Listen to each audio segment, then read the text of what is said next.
Hey everyone, it's been a long time since I've tried to make any sort of vlog or recorded myself in any way, but I think it's about time I give it another go. So welcome to my library. Life's been a little rough, for the past while, and that's okay.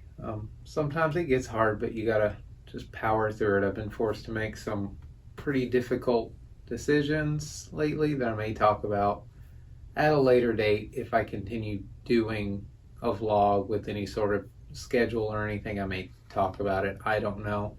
I don't know where I'm going long term with this. I think it might just be a sort of vague lifestyle, mostly reading vlog. Obviously, I'm very proud of my library.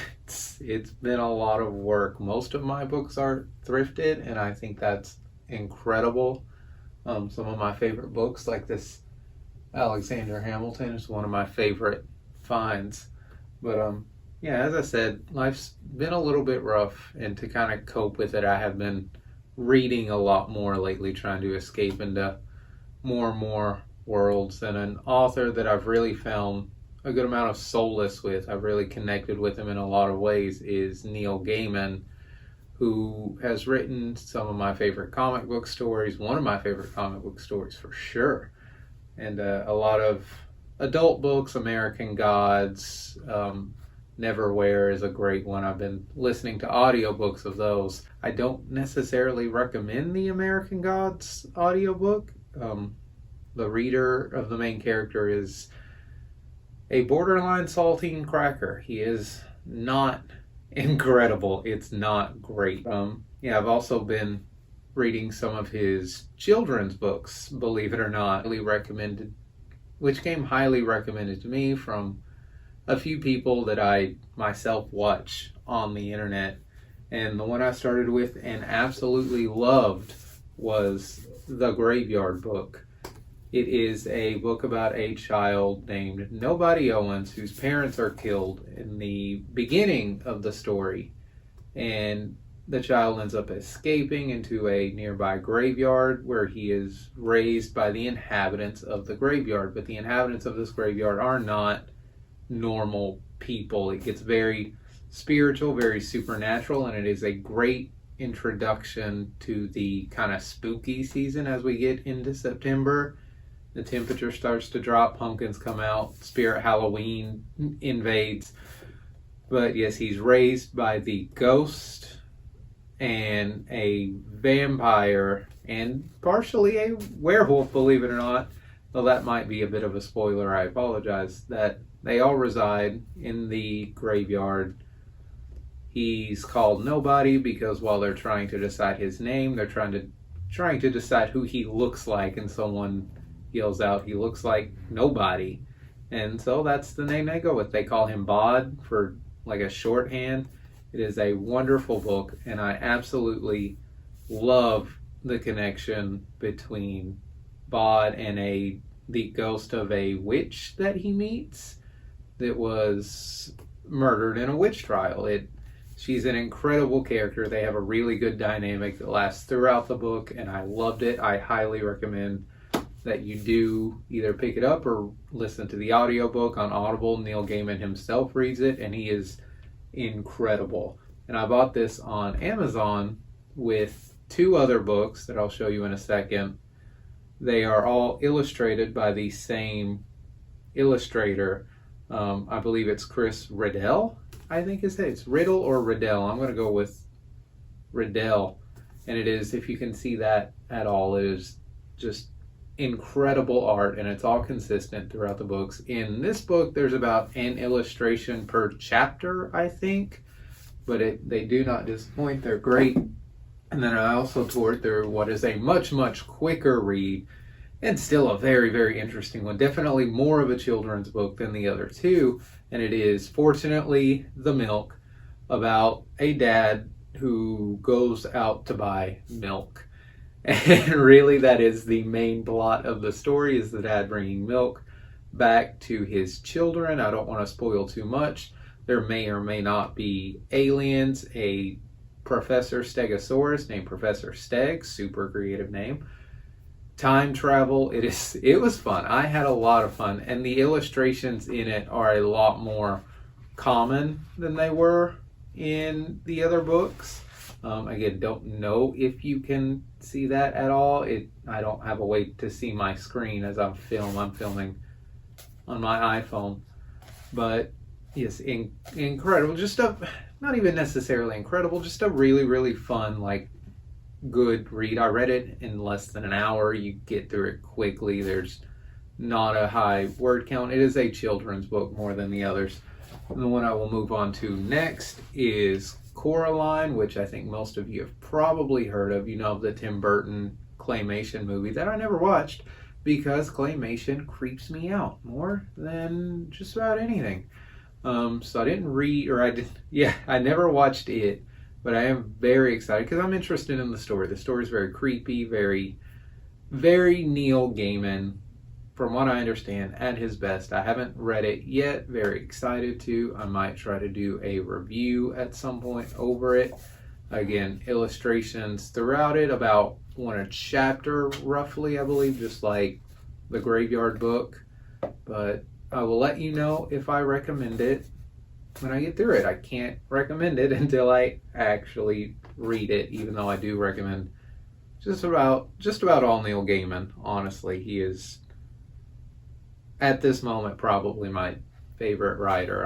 I've been tearing through several of his audiobooks and as many physical books as I can get, and I do recommend them all. I have also been diligently, slowly but surely, making my way through Tolkien's Lord of the Rings. It's a massive undertaking. This is all 3 books as they were intended to be read.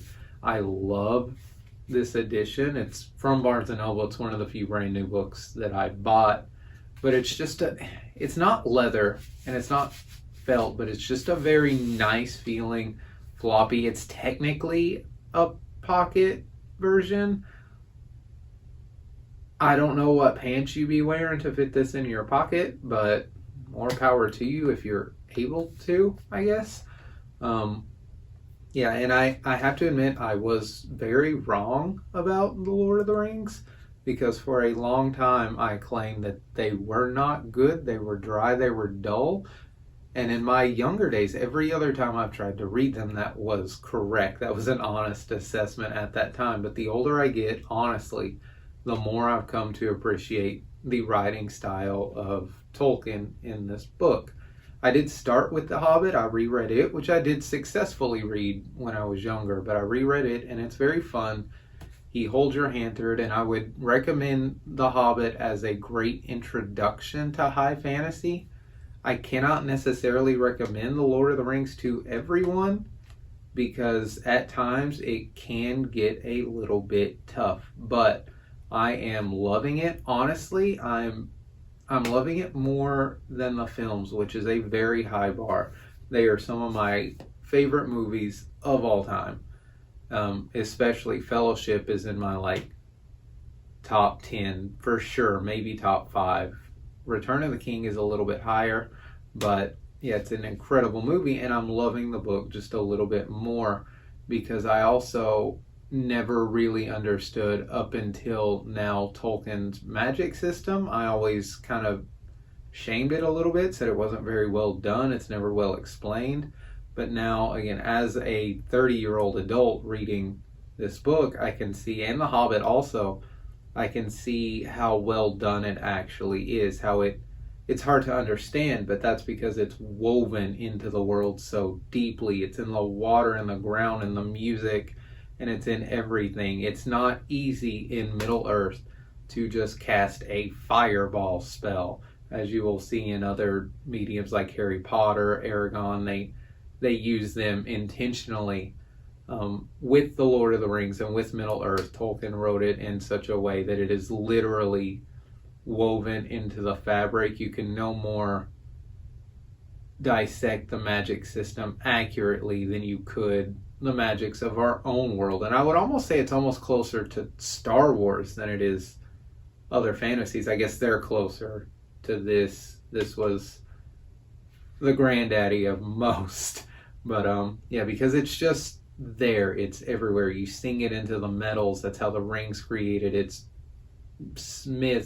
forged into the metals, not spells cast. And it's just incredible, and I'm very glad that I am rereading it. Again, I'm still a long ways from finishing it, and I typically pick up other books and read in between and then come back. The poetry can still drag a little bit long. He's bad about tangents from time to time that can be a little bit rough, but I am still very much loving it, and I'm very glad that I picked it back up. And I guess that's about all I am going to talk about in this video. It's not going to be that long, hopefully. I don't know, again, where I'm going with these. I don't know what I will do in the long term. I don't even know if this one's going to be any good. I hope it is. I'm just rambling.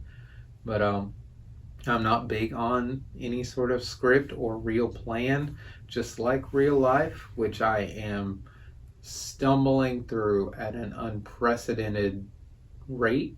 If that makes any sense. It's things got very, very bad personally, but I am taking chances. You cannot improve and be comfortable at the same time, and I can assure you I am very uncomfortable and scared about the future, but I know in the end it will all work out, and I will, whenever I get worried or stressed, I will simply open a door on these shelves and explore another world. I know that sounds corny, I know it, but don't spend your life stressed or angry or in a bad situation that you do not have to be in. You absolutely control your own fate, as Tolkien would mostly agree, I believe. I don't know. I didn't know him, believe it or not. But yeah, just be kind, do your best, pick yourself up every day, and keep moving forward. And thank you for watching, and I guess I'll see you next time.